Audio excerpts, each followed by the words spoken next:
Hi everyone, it's Brother Augustine here at St. Dominic Parish. Just wanted to provide a quick update and check-in about the Advent mission that we completed this past week. So it was a great success.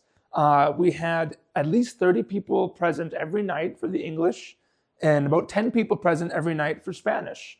And that doesn't include our live stream attenders or the views that we've had since on the YouTube channel. So it's been great to see close to 200 people have been affected and participating in the Advent mission this year.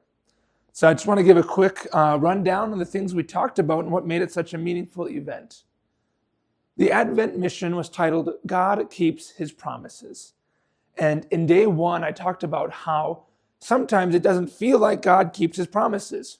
And this is a consequence of the experience of difficulties in our life that we can have, our sufferings, our loss, in whatever kind of capacity they might consist.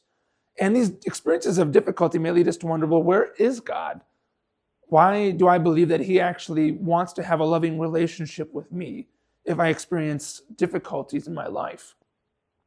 So that was day one, especially looking at how we wrestle with our experiences of difficulty and reconciling that with the idea that God loves us and he wants to have a meaningful, loving relationship with us. In day two, we looked at how to ask good questions of God. How to say, God, I don't know where you are right now. I want to have faith, but I don't see where you are acting. It's hard for me to understand how you're keeping your promises. So we dove into what it means to have faith and the importance of faith when asking good questions of God. And that led us to understanding something of God's method. This is what I call the method of divine irony, where we find that God always takes what is lowly and makes it grand. And he takes what is grand in the eyes of the world and humbles it. And this then brought us into our final day, where we said, well, Christ ultimately fulfills these promises. Christ is the one that allows us to really experience the full love of God. And this is possible because when we're united with Christ, we both share in his suffering and in his resurrection.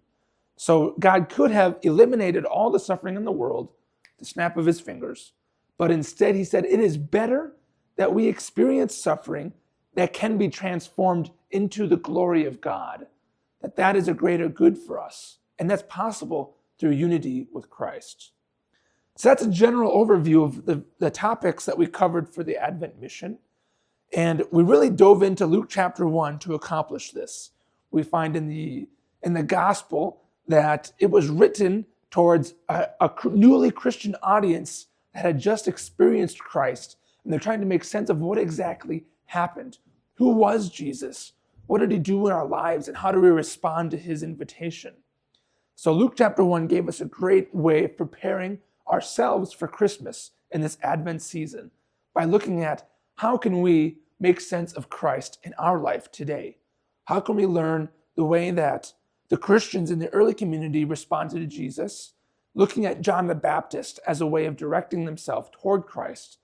How can we similarly do the same thing, respond to Christ in our life, and yet prepare ourselves to receive him once again in the Christmas season?